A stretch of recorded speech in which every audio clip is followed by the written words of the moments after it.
Hi hello வணக்கம் நமஸ்தே நமஸ்கார் to my சுவை உறவுகளே. Welcome back to much spices. நான் உங்கள் தோழி சிரி. இன்றைக்கி நாம் அருமையான சுவையோட கோழி குழம்பு எப்படி செய்யுதுன்னு பார்க்க போகிறோம். சரி வாங்க லேட் பண்ணாமல் வீடியோக்குள்ளே போகலாம். வாங்க ஸ்டெப் 1குள்ளே போகலாம். அதுக்கு நான் இன்றைக்கி 500 கிராம் சிக்கன் எடுத்துக்கிட்டேன். வித் போனும் எடுத்துக்கலாம், வித்தவுட் போனும் இது கூடவே நாம் எடுத்து வச்சுருந்த 1 டேபிள் ஸ்பூன் எலுமிச்சை சாறு,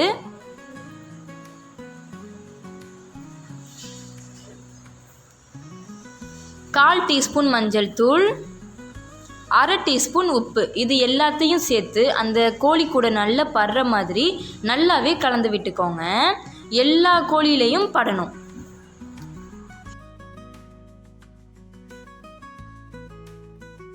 சிக்கனை நல்லா கலந்து விட்டதுக்கு அப்புறமா ஒரு மூடி போட்டு அப்படியே 30 நிமிஷம் விட்டுறலாம். இப்போ பாருங்கள் சுவை உறவுகளே, 30 நிமிடம் ஆயிடுச்சு. அந்த சிக்கன் எல்லாமே அந்த சாரோட எவ்வளவு அழகாக ஊறியிருக்குன்னு நீங்களே பாருங்கள். வாங்க ஸ்டெப் 2குள்ளே போகலாம். அதுக்கு ஒரு கடாயில் 3 டேபிள் ஸ்பூன் எண்ணெய் ஊற்றிக்கோங்க. எண்ணெய் நல்லா சூடானோனையே நாம் எடுத்து வச்சுருந்த 3 பட்டை, 2 அன்னாசி பூ,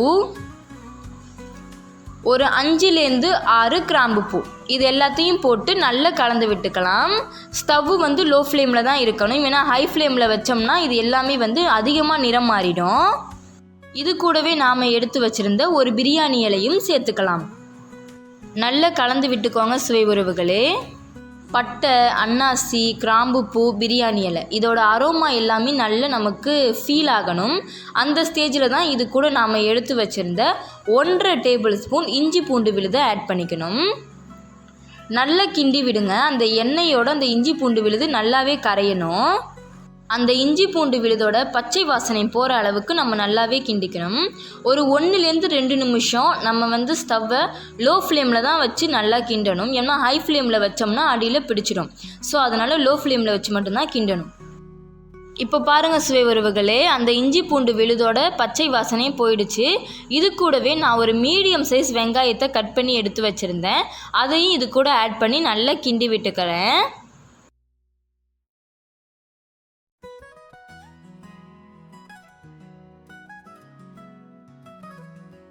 வெங்காயம் நல்லா வதங்கினதுக்கு அப்புறமா நாம் கட் பண்ணி எடுத்து வச்சுருந்த 2 பெரிய சைஸ் தக்காளியை இது கூட கட் பண்ணி ஆட் பண்ணணும்.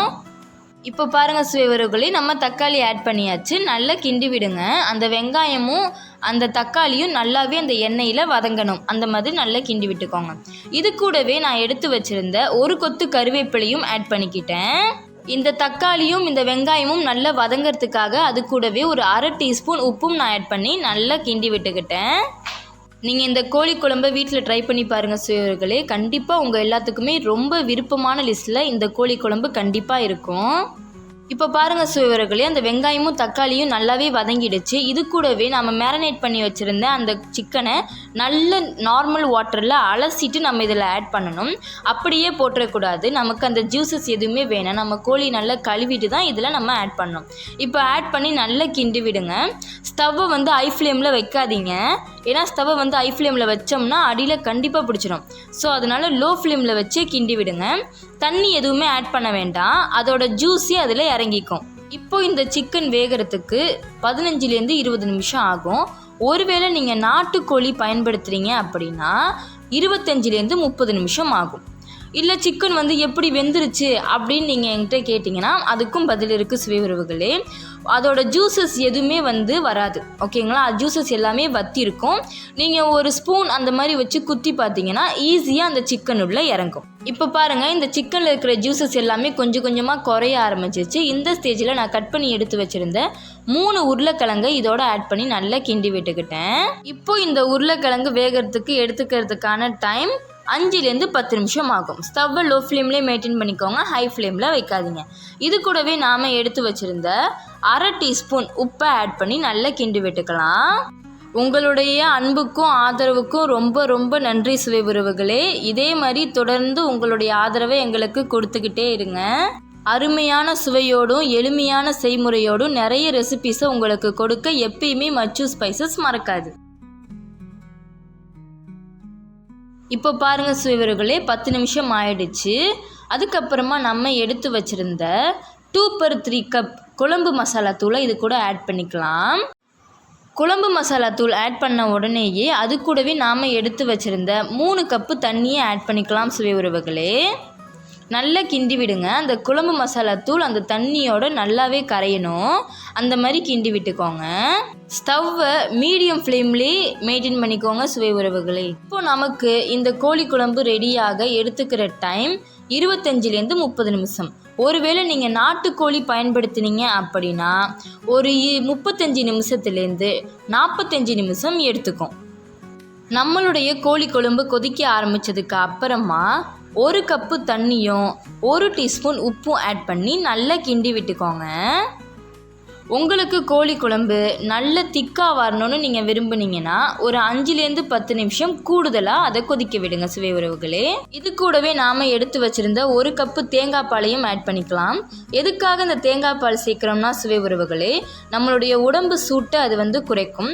அது மட்டும் இல்லாமல் ஒரு க்ரீமி ஸ்ட்ரக்சர் அது கொடுக்கும். ஸோ அதுக்காக மட்டும்தான் நம்ம தேங்காய் பால் பயன்படுத்துகிறோம். ஒரு 5லேருந்து 7 நிமிஷம் தேங்காய் பால் சேர்த்ததுக்கு அப்புறமா லோ ஃப்ளேமில் வச்சு நல்லா கொதிக்க விடுங்க சுவை உறவுகளே.